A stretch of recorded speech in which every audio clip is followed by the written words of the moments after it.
The alarm bells rang through the halls of Kepler Station for the third time that week. Commander Vex closed his eyes and counted to 10 in 3 different languages. He already knew who was responsible. "Sir, we have another incident in Lab 7, came the voice through his communicator. The young officer on the other end sounded tired. Everyone on the station sounded tired these days. Commander Vex walked quickly through the corridors of the Galactic Naval Academy. Other cadets pressed themselves against the walls as he passed. They knew that look on his face. It was the same look he got every time Cadet 13 decided to express their creativity. The lab was filled with purple smoke when he arrived. Several cadets stood outside in the hallway, coughing and waving their hands in front of their faces. Through the haze, Commander Vex could see a tall figure with 4 arms moving around inside, apparently unaffected by whatever chemical combination was causing the mess. "Cadet 13, Commander Vex called out in his most commanding voice. The figure inside stopped moving. A series of clicks and whistles came from the smoke, followed by what sounded like laughter. The translator device on Commander Vex's belt struggled to make sense of the sounds. "Translation unclear," the device announced. "Possible meanings include small explosion only, or purple is my favorite color, or the commander looks angry again." Commander Vex rubbed his temples. The Zephyrian language was impossibly complex, and Cadet 13 seemed to enjoy making it even harder to understand. Sometimes he suspected they were speaking nonsense just to confuse the translators. The smoke began to clear. Cadet 13 emerged, all 7 feet of them, their blue-black skin gleaming under the lab lights. Their forearms moved in what might have been an apologetic gesture, but their large eyes held that familiar spark of mischief. The chemical reaction was supposed to be smaller, the translator finally managed. "But the results are very interesting. Look at the pretty colors." Commander Vex looked around the lab. Purple residue covered every surface. The walls, the ceiling, even the emergency shower had been turned bright purple. It would take days to clean up. "Cadet 13, he said slowly. "This is the 3rd incident this week. On Monday, you reprogrammed the combat simulator to include flying space whales. On Wednesday, you somehow made it rain inside the cafeteria. And now this." The 4 arms spread wide, and what Commander Vex had learned was either confusion or pride. With Cadet 13, it was often hard to tell the difference. "The simulator was boring," came the translated response. "Space whales would make it more challenging, and the rain was beautiful. Everyone looked so surprised." "Surprised is one word for it," Commander Vex muttered. "Soaking wet and angry are 2 others." He had been training cadets for 30 years. He had worked with species from across the galaxy, hot-tempered Martians, overly logical crystallines, even the mysterious void walkers who rarely spoke at all. But Cadet 13 was something entirely new. The young Zephyrian had arrived at the Academy 6 months ago. Their real name was a complex series of harmonic sounds that most species couldn't pronounce. The translators gave up trying after the first week and simply called them by their cadet number. 13. At first, Commander Vex had been hopeful. Zephyrians were known for their intelligence and technical skills. Their 4 arms gave them advantages in many tasks, and their natural agility made them excellent pilots. The few Zephyrians who had joined the Galactic Fleet had become some of its most valued officers. But Cadet 13 seemed determined to waste every advantage they had been given. "Clean up this mess," Commander Vex ordered. "All of it. And report to my office at 800 tomorrow for disciplinary review." More clicks and whistles. The translator hesitated before announcing, "Acknowledged. Also, Commander Vex looks very purple in this light." Commander Vex left the lab before he said something he might regret. As he walked back to his office, he passed other cadets in the hallways. They whispered as he went by. Cadet Yorn, a crystalline, whose species valued order above all else, approached him near the command center. Their crystal-like body caught the corridor lights as they moved. "Commander," Yorn said in their perfectly precise standard speech, "I wish to file another formal complaint about Cadet 13's behavior. This makes 17 total complaints this term." "What happened now, Cadet Yorn?" "They rewired my study terminal to play Zephyrian music whenever I accessed my notes. The harmonies are disturbing to crystalline hearing. I have been unable to study properly for 3 days." Commander Vex sighed. I'll add it to the list. Commander, if I may speak freely. Yorn's faceted eyes reflected the corridor lights. Perhaps Cadet 13 would be better suited to a different type of training. Their behavior disrupts the entire academy. Commander Vex had heard similar suggestions from other instructors. The Terran exchange students had stopped trying to include 13 in their study groups. Even the famously patient Altarians had requested not to be assigned as 13's roommates. But something about Cadet 13 bothered Commander Vex. And it wasn't just their pranks. Behind all the chaos and mischief, he sometimes caught glimpses of genuine brilliance. The combat simulator modifications had been incredibly sophisticated. The rain in the cafeteria had required hacking into 3 different systems simultaneously. And today's purple explosion, while messy, had produced chemical reactions that shouldn't have been possible with the available materials. I'll handle Cadet 13, he told Yorn. Focus on your own studies. That evening, Commander Vex sat in his office reviewing incident reports. Cadet 13's file had grown thicker than any other student's in Academy history, but buried among the complaints and disciplinary actions were test scores that made him pause. Perfect marks in tactical analysis, top scores in engineering design, advanced mathematics that impressed even the Academy's toughest instructors. When Cadet 13 applied themselves to actual coursework, they excelled beyond most of their classmates. So why did they waste their time? On pranks and chaos? A knock at his door interrupted his thoughts. Enter. Lieutenant Kelly Chen stepped inside, carrying a data pad. She was one of the Academy's newest instructors, recently graduated from the Terran Defense Academy on Earth. Sir, I have the weekly progress reports, she said, placing the data pad on his desk. And I wanted to discuss the new exchange student arriving next week. Ah, yes, the second Terran exchange student. Morrison, wasn't it? Jake Morrison, sir. He graduated top of his class from the Earth Naval Academy. His records show exceptional leadership potential and an unusual talent for languages. Commander Vex nodded. Humans were still relatively new members of the galactic community, but they had proven remarkably adaptable. The current Terran exchange students were well liked by their classmates and performed admirably in their studies. I'm planning to assign him to Blue Squadron for his tactical training, Lieutenant Chen continued. They have room for one more, Cadet. Good. Maybe a fresh perspective will help settle things down around here. Commander Vex glanced at Cadet 13's file. Has he been briefed on our unique challenges? Lieutenant Chen followed his gaze to the thick folder. You mean Cadet 13? I mentioned that we have some interesting personalities among the student body. Interesting is a diplomatic way to put it. Commander Vex stood and walked to the window that looked out over the Academy's main training area. Below, he could see cadets from a dozen different species working together on various exercises. It was usually a sight that filled him with pride. Sir, if I may ask, why haven't you expelled Cadet 13? Their behavior would be grounds for dismissal at most academies. It was a fair question. Commander Vex had asked himself the same thing many times over the past months. Because underneath all that chaos, Lieutenant, I believe there's an exceptional officer waiting to emerge. Cadet 13 just needs to find the right reason to let that officer out. He turned away from the window. Besides, we're not just training soldiers here. We're preparing these cadets to work together across species lines to understand beings completely different from themselves. If we can't handle one troublesome Zephyrian, how can we expect them to unite the galaxy?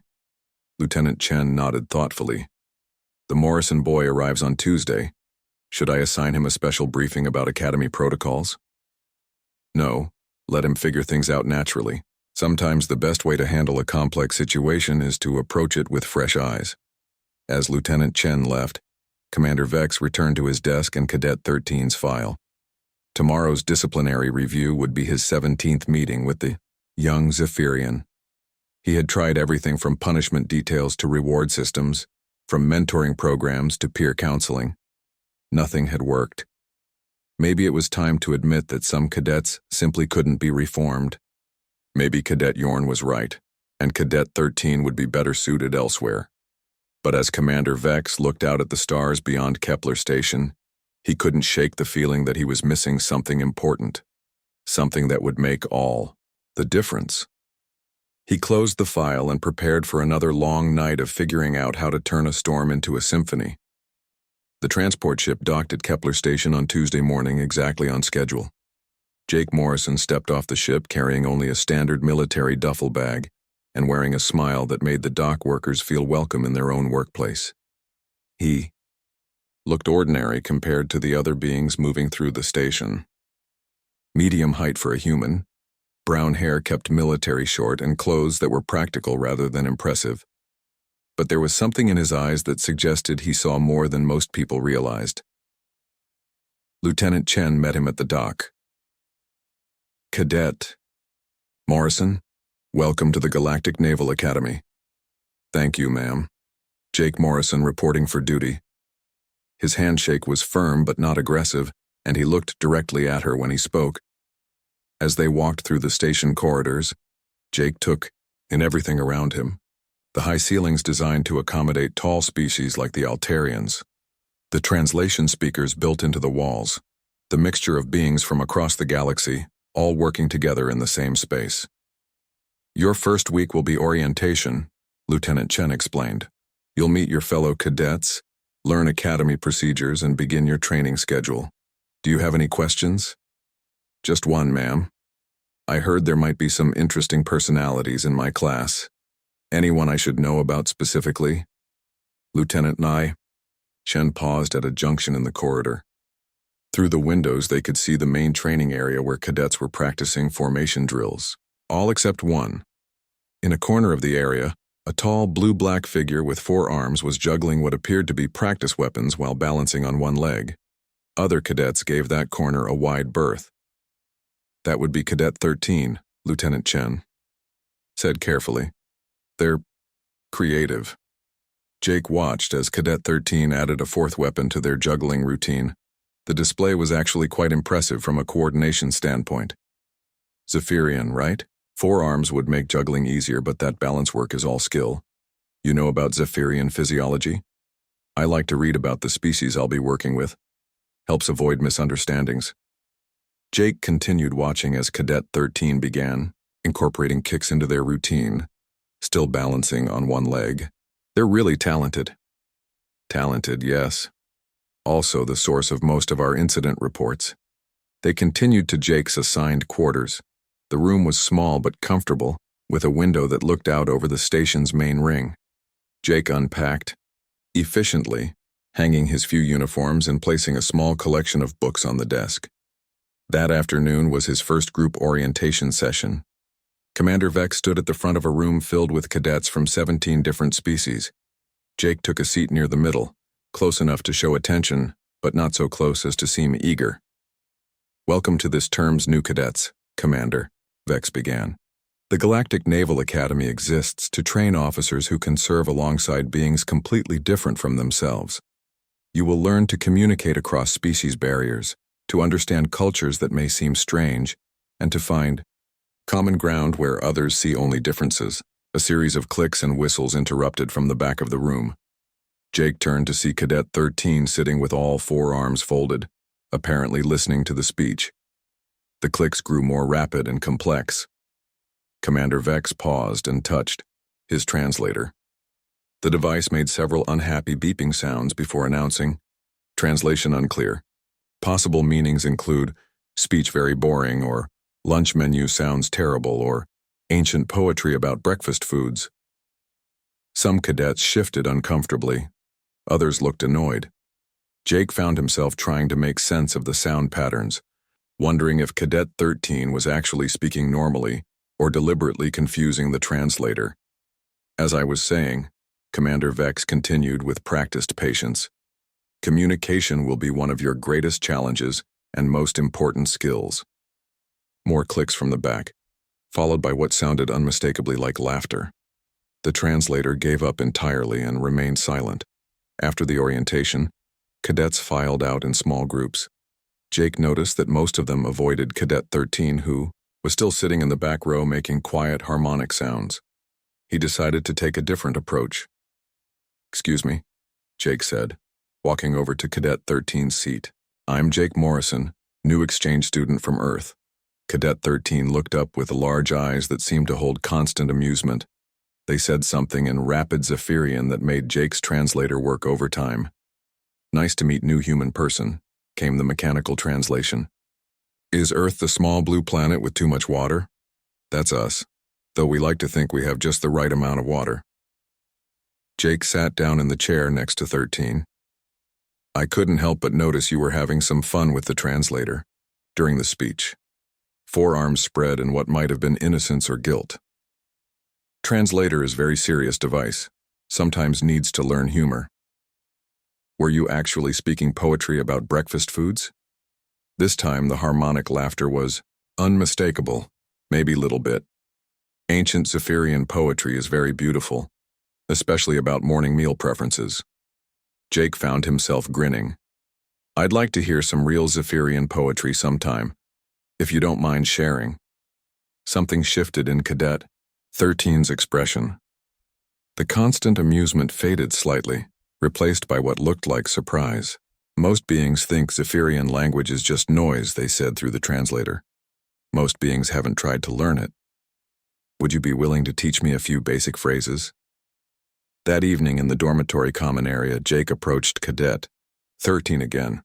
The Zephyrian was sitting alone, working on what appeared to be a technical manual for stellar navigation equipment. "Mind if I join you?" Jake asked. Cadet 13 gestured to an empty chair with one of their arms while continuing to read with the others. "I've been thinking about our conversation earlier," Jake said. "I spent some time in the station library this afternoon." He pulled out a small data pad and touched the screen. A series of simple clicking sounds came from the device's speaker. Cadet 13's head snapped up immediately. All four arms stopped moving. Jake tried again, his pronunciation careful and uncertain. "Hello. My name is Jake Morrison. Nice to meet you." The clicks were rough and obviously foreign, but they were recognizably Zephyrian. Cadet 13 stared at him for several long seconds. "You learned my language," they said, speaking directly without the translator. Their standard was heavily accented but perfectly understandable. "Just a few phrases so far. The library has some basic Zephyrian language programs, though I think I'm probably butchering the pronunciation." No, is very good. For first try, Cadet 13 set down their technical manual completely. "Most beings never bother to learn. Say Zephyrian is too complicated." "It is complicated, but that doesn't mean it's not worth learning." Jake leaned forward slightly. "Your real name isn't really Cadet 13, is it?" Forearms moved in complex patterns as 13 spoke their actual name. It was a beautiful sequence of harmonic sounds that seemed to paint pictures in the air. Jake's translator managed only "Storm singer who dances between stars before giving up." "Storm singer," Jake repeated slowly. "That's a beautiful name." "You think so?" There was something vulnerable in the question that hadn't been there before. "I do. Names should mean something important." Storm singer sounds like someone with power and grace. For the first time since Jake had met them, Cadet 13, Storm singer, was completely quiet. The next few days brought Jake's first real classes: combat training, stellar navigation, diplomatic protocols, and engineering basics. He proved to be a capable student, picking up concepts quickly and working well with cadets from other species. But he also kept watching Stormsinger. During combat training, Stormsinger's forearms and natural agility made them formidable opponents. But they also had a tendency to show off, adding unnecessary flourishes to simple moves. When they decided to demonstrate their superior reflexes by juggling plasma training weapons, Jake saw what was about to happen before anyone else did. The third weapon spun too high. Stormsinger reached for it with confidence, but their balance was already committed to catching the other two. Jake stepped forward smoothly and caught the falling weapon before it could hit the training mat and discharge. The entire class had gone silent, expecting an explosion or at least some harsh words from the instructor. Instead, Jake simply handed the weapon back to Stormsinger. "Nice reflexes," he said calmly. "The timing on that third rotation was tricky. I could see you calculating the trajectories." Stormsinger took the weapon, their large eyes fixed on Jake's face. "You were watching the pattern?" It was beautiful, actually, like a dance with physics. The instructor resumed the class, but Jake noticed that Stormsinger spent the rest of the session glancing in his direction. That evening, Stormsinger approached Jake in the common area. Other cadets looked up nervously, expecting some new disruption, but Stormsinger simply sat down across from Jake and began speaking in quiet, careful standard. "Why did you help me today? In combat class?" Jake looked up from his study materials. "You were about to drop a plasma weapon. Seemed like the kind of thing that needed catching, but you could have let me look foolish. Other cadets would have." "Why would I want you to look foolish?" Stormsinger considered this for a long moment. "At home on Zephyr Prime, I am considered very strange. Too curious, too eager to try new things." The change in Stormsinger didn't happen overnight, but it was impossible to miss. For the first time in months, Commander Vex's morning briefings didn't include incident reports involving Cadet 13. The purple smoke had been cleaned from Lab 7, and it stayed clean. Jake had started including Stormsinger in his study groups. At first, the other cadets were nervous. Katie Bell, one of the other Terran exchange students, pulled Jake aside after their first joint session. "Are you sure about this?" she asked, glancing over at where Stormsinger was helping a crystalline cadet with engineering calculations. "Everyone says they're trouble. Everyone says a lot of things," Jake replied. "But look at them actually helping instead of causing chaos. Maybe they just needed someone to give them a chance." It was true. Stormsinger's behavior in classes had become noticeably different. Instead of disrupting lectures with harmonic commentary, they asked thoughtful questions that often revealed gaps in the standard curriculum. When Professor Kell was teaching stellar navigation, Stormsinger pointed out that the star charts for the outer rim were missing several important gravitational anomalies.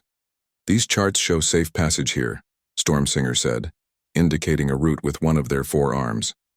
"But there is hidden pulsar that creates dangerous radiation field. Ships have been lost."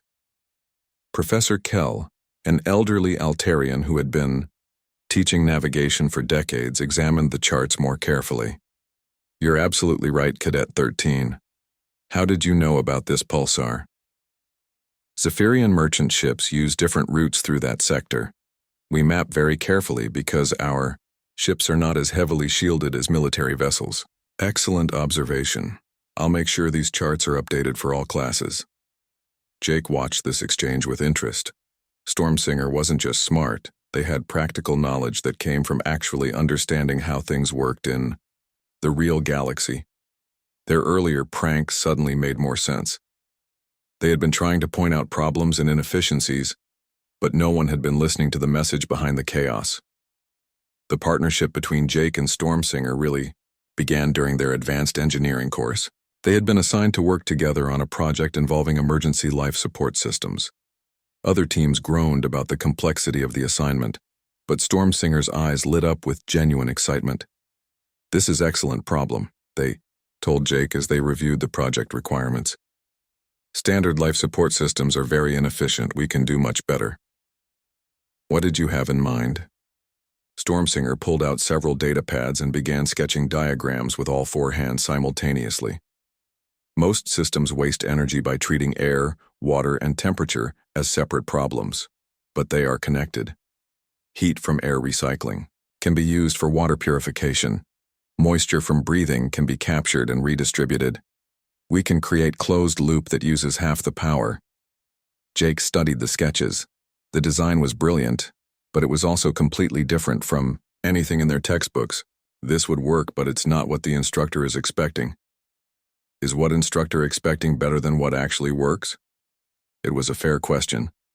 Jake looked at the standard life support schematics they were supposed to modify.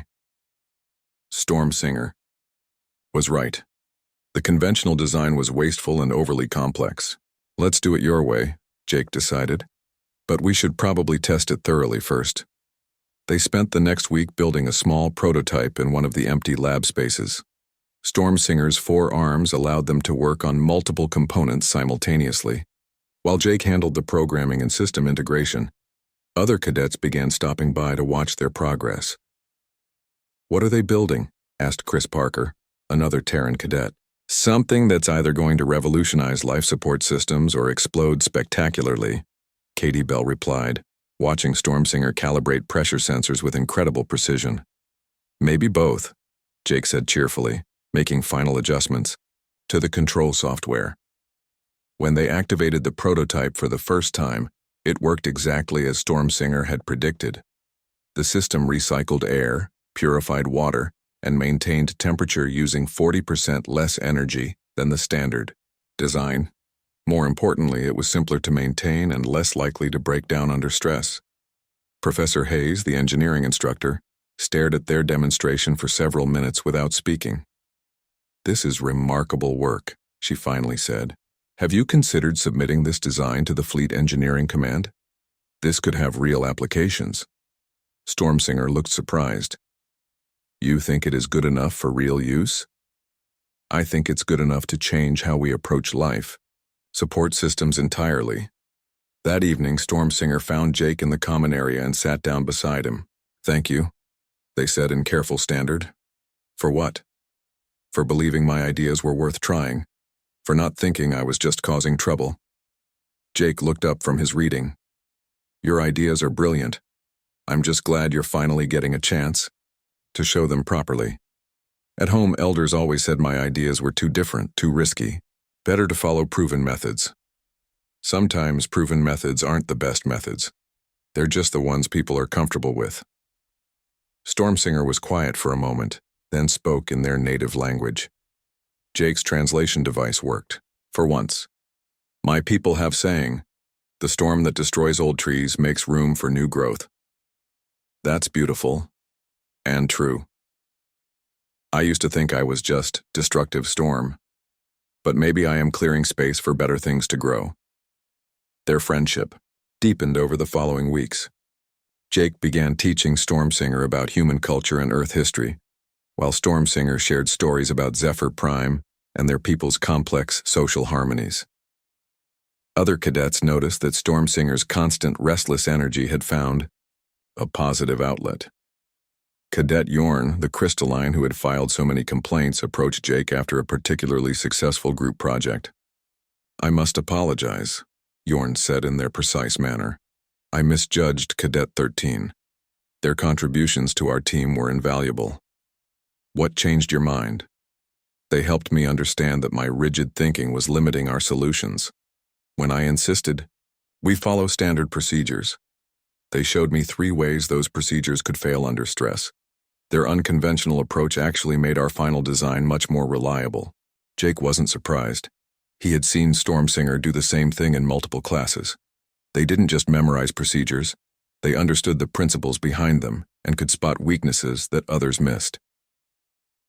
The real test of their partnership came during the Academy's quarterly war games. These exercises were taken seriously by all cadets, as performance could affect their final rankings and ship assignments. Teams were assigned randomly, and by what seemed like cruel luck, Jake and Stormsinger ended up on opposing sides. "This will be interesting," Stormsinger said as they reviewed their team assignments. "I know how you think now." "I was thinking the same thing about you," Jake replied with a grin. "May the best team win." The war games involved complex tactical scenarios played out in full simulation. Each team had to accomplish specific objectives while preventing the other team from reaching theirs. Most cadets approached these exercises conservatively, using standard tactics and proven strategies. Stormsinger's team took a completely different approach. Jake watched from his command position as Stormsinger's forces seemed to appear and disappear across the simulated battlefield. They were using the gravitational effects of asteroids and space debris in ways that shouldn't have been possible, creating slingshot maneuvers that bent the normal rules of space combat. "How are they doing that?" asked Lisa Chen, Jake's communications. Officer Jake studied the tactical display more carefully. Stormsinger was treating the asteroid field not as obstacles to avoid, but as tools to manipulate. They were using gravitational assist to accelerate their ships beyond normal speeds, then using the asteroids as shields to hide their approach vectors. "They're thinking 3-dimensionally while we're thinking 2-dimensionally, Jake realized. "We're treating this like naval combat on a flat ocean. They're treating it like what it actually is. Three-dimensional space with complex gravitational fields. Jake quickly adapted his own strategy, trying to anticipate Stormsinger's unconventional tactics. It became a game of chess played at light speed, with both commanders trying to outthink the other. In the end, Jake's team won, but barely. The deciding factor had been Jake's ability to predict one of Stormsinger's more creative maneuvers and position his forces to counter it. But everyone watching knew they had witnessed something special. After the exercise, Stormsinger approached Jake with their harmonic laughter. "Very good adaptation to my tactics," they said. "You learned to think like Zephyrian very quickly. You nearly had us with that asteroid slingshot move. I've never seen anything like it. Is standard Zephyrian military tactic. We fight in asteroid fields around our home system, so we learn to use gravity as weapon." Jake shook his head in amazement. "You could teach a whole course on unconventional space tactics. You think other cadets would want to learn?" "I think other cadets need to learn. Traditional tactics work against traditional enemies. But what happens when we face someone who doesn't follow traditional rules?" That evening, Stormsinger did something that surprised everyone in the dormitory. Commander Vex stood in his office looking at the latest progress reports with something approaching disbelief. For 6 weeks straight, Cadet 13's name had not appeared on a single incident report. The young Zephyrians' test scores had improved dramatically, and their behavior evaluations showed remarkable positive change. But Commander Vex had been training cadets for too long to trust sudden transformations completely. He called Lieutenant Chen into his office. "I want to test this new partnership between Morrison and Cadet 13, he told her. "Real pressure, real consequences. If their bond is genuine, it will hold under stress. If it's just surface cooperation, we need to know now." "What did you have in mind, sir?" "Schedule them for the Advanced Zero-Gravity Emergency Protocols training. Full simulation. Real danger. If they can work together when lives are actually at risk, then we'll know their partnership is solid." The zero-gravity training module was one of the Academy's most challenging courses. It simulated real emergency conditions aboard damaged spacecraft, with actual dangers including depressurization, equipment failures, and time limits that could mean the difference between life and death. Jake and Stormsinger were assigned to different training squads for the exercise. Jake found himself team leader of Alpha Squad, while Stormsinger was placed with Bravo Squad under the command of Marcus Webb, a senior cadet known for his strict adherence to regulation procedures. "Remember," Instructor Phillips told both squads, before they entered the training module, "this is not a game. The scenarios you will face are based on real emergencies. The equipment failures are real. The environmental hazards are real. And if you make serious mistakes, you could be seriously injured." The training module was a replica of a standard cargo transport ship. Both squads were given different sections to secure during a simulated asteroid impact emergency. Alpha Squad was responsible for the engineering section, while Bravo Squad handled life support and navigation. Everything went according to plan for the first 30 minutes. Both teams worked efficiently through their emergency checklists, sealing, hull breaches, and rerouting power systems. Jake kept one ear on the communication channel, listening to Stormsinger's squad progress through their own objectives. Then the real emergency began. A massive solar flare, completely unexpected and much stronger than predicted, struck Kepler Station. The electromagnetic pulse overloaded the training module's safety systems and caused a cascade failure that trapped both squads inside, with rapidly failing life support. "All squads, this is Control," came the urgent voice over their communicators. "We have a real emergency. The module's exit systems have failed. Life support is compromised. We're working on extraction, but it may take up to an hour." Jake felt his stomach drop. An hour was longer than their emergency air supplies would last, especially in a depressurized environment. "Alpha Squad, sound off," he called over the team channel. "Lopez here, some cuts from debris but mobile." Kim reporting, minor burns from electrical feedback. "Patel here, I'm okay, but my suit's oxygen gauge is showing red." Jake checked his own readings. They had maybe 40 minutes of air if they stayed calm and didn't exert themselves. In an emergency situation with elevated heart rates and stress, it would be much less. "Control, this is Morrison. What's our extraction timeline?" Unknown, Morrison. The solar flare damaged our external systems. We're working on it. On the Bravo Squad channel, Jake could hear Marcus Webb starting to panic. Control, we need immediate extraction. My team has injuries and we're losing pressure in Section C. Jake switched to the general communication channel. Stormsinger, what's your situation? Jake? Stormsinger's voice came through clearly.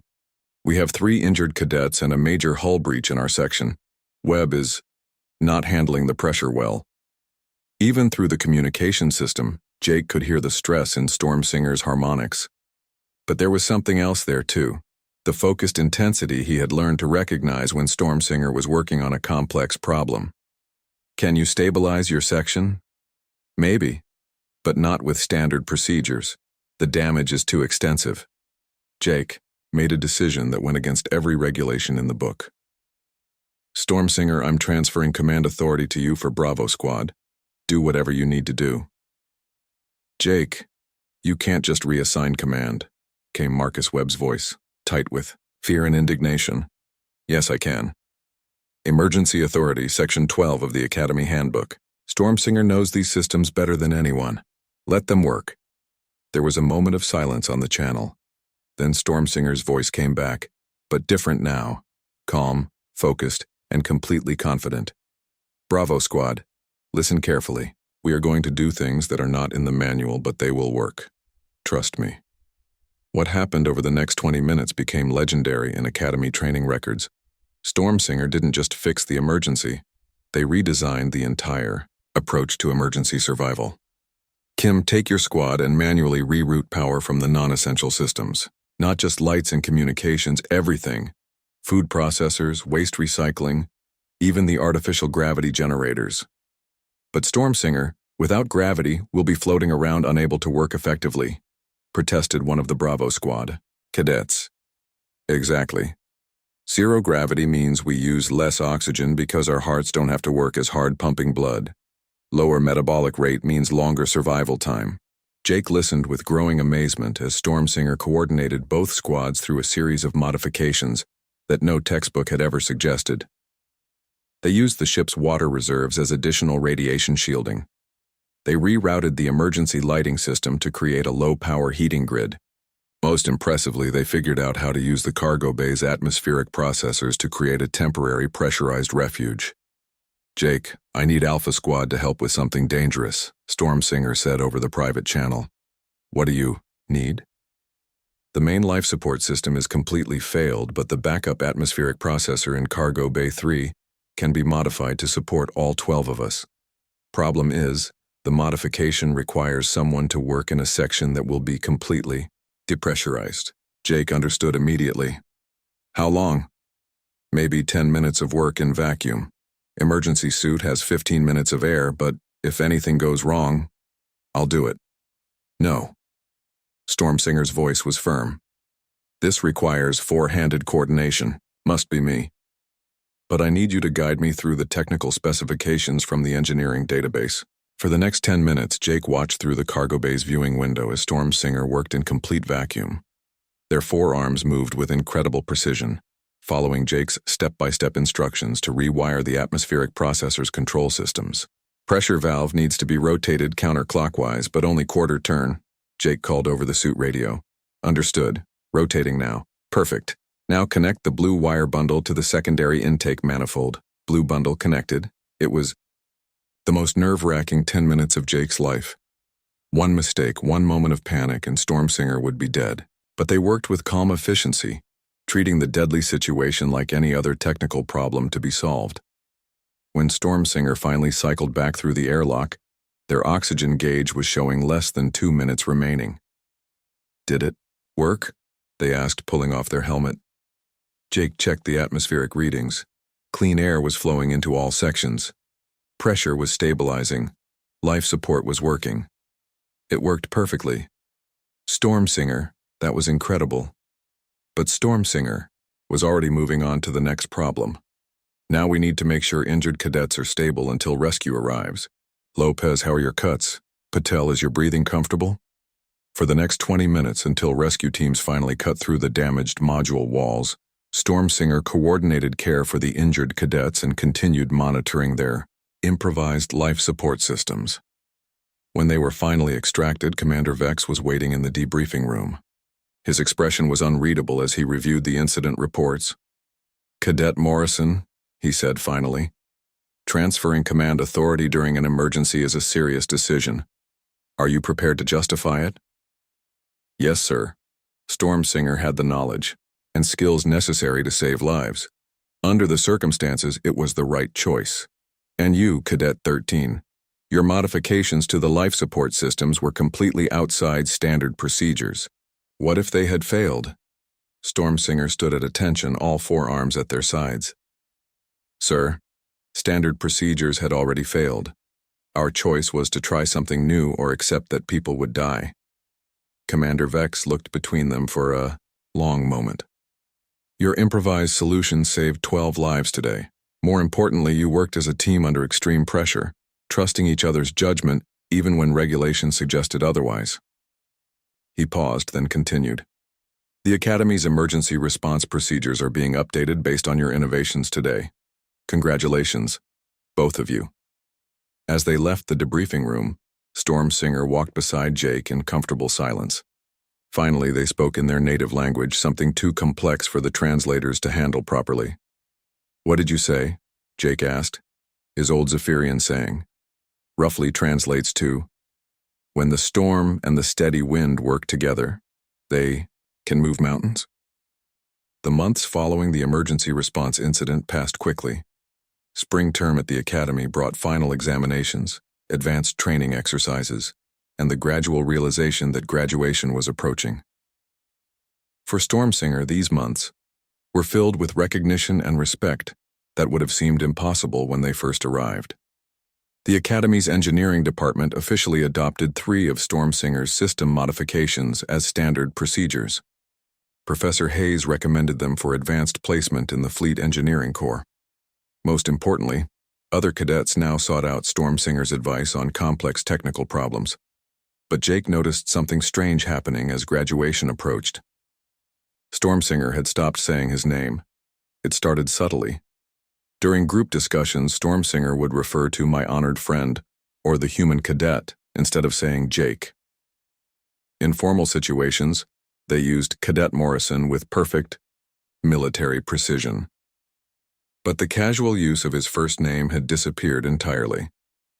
At first, Jake thought it might be an accident or perhaps some new attempt at military formality.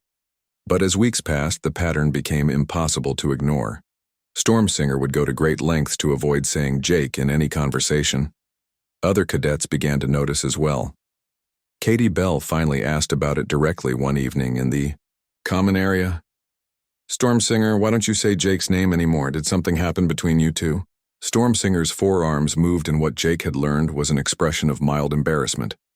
"Nothing happened. My honored friend and I remain close."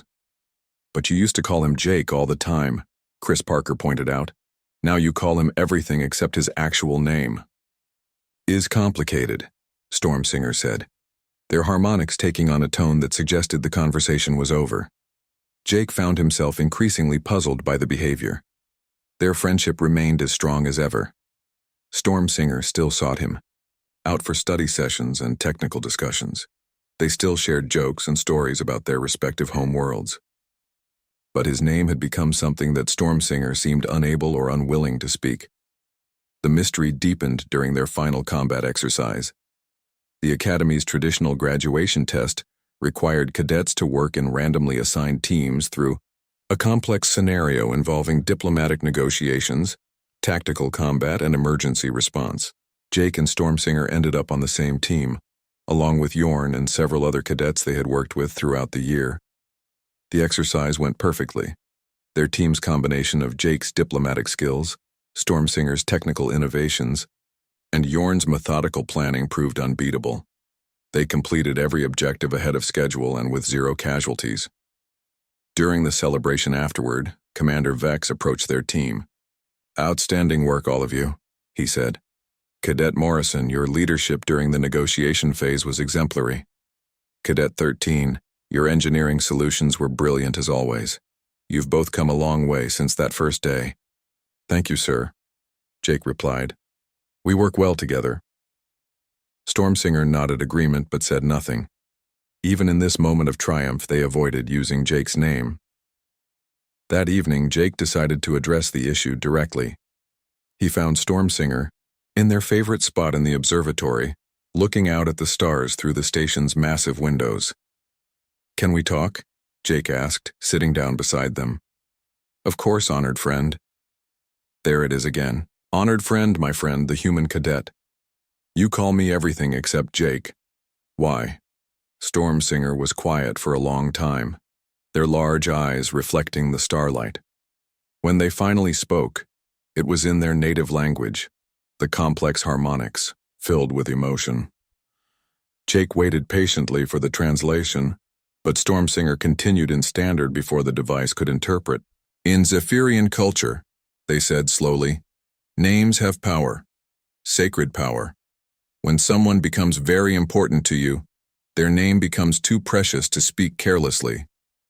"Too precious to speak?" "Yes. There are names you whisper to the stars in prayer. Names you carry in your heart but do not speak aloud unless the moment is sacred. Names that become part of your soul's song." Jake felt something shift in his understanding. "Are you saying my name has become sacred to you?" Stormsinger's harmonic laughter was soft and musical.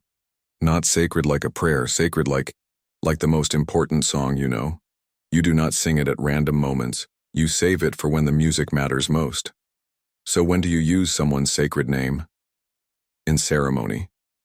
In moments of great honor or great sorrow. When saying goodbye, forever. When making vows that will last lifetimes." Stormsinger paused, then added quietly, "When telling someone they have saved your life in ways that go beyond breathing." Jake sat in silence, absorbing the magnitude of what Stormsinger had just revealed. His name hadn't been forgotten or avoided. It had been elevated to something approaching reverence. "Stormsinger," he said finally, "you don't need to make my name sacred. I'm just your friend." "No." The word came out with surprising firmness. "You are not just friend. You are the first being who saw me as more than trouble to be managed. You learned my language when no one else bothered. You trusted me with lives when everyone else saw only chaos. You made me belong somewhere." Stormsinger turned to face Jake directly. "In my culture, we have ceremony for this, for when someone's friendship changes your life path completely. We call it name binding. It means their name becomes woven into your spirit song. That sounds like a very serious thing. Is most serious thing in Zephyrian culture. More serious than marriage bonds or family ties. It means that person's name will be remembered in your family's songs for generations. Their deeds become part of your heritage." Jake felt the weight of the honor Stormsinger was describing. "And you've done this for me? Made my name part of your family's heritage?" "Already done, yes. Sent message to my family on Zephyr Prime 3 months ago. Told them about human who taught Stormsinger to sing harmony instead of discord. Your name is now written in the sacred harmonies of my clan. I don't know what to say." "You do not need to say anything. Is gift freely given, not debt to be repaid." Graduation day arrived with all the ceremony and tradition that the Academy could muster. Cadets from 17 different species stood together in the main assembly hall, ready to receive their commissions and assignments.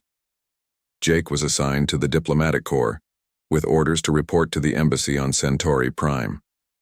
Stormsinger received placement in the Fleet Engineering Command, with assignment to the research station at Wolf 359. They would be serving in different sectors, possibly for years. During the formal ceremony, each cadet was called forward to receive their commission.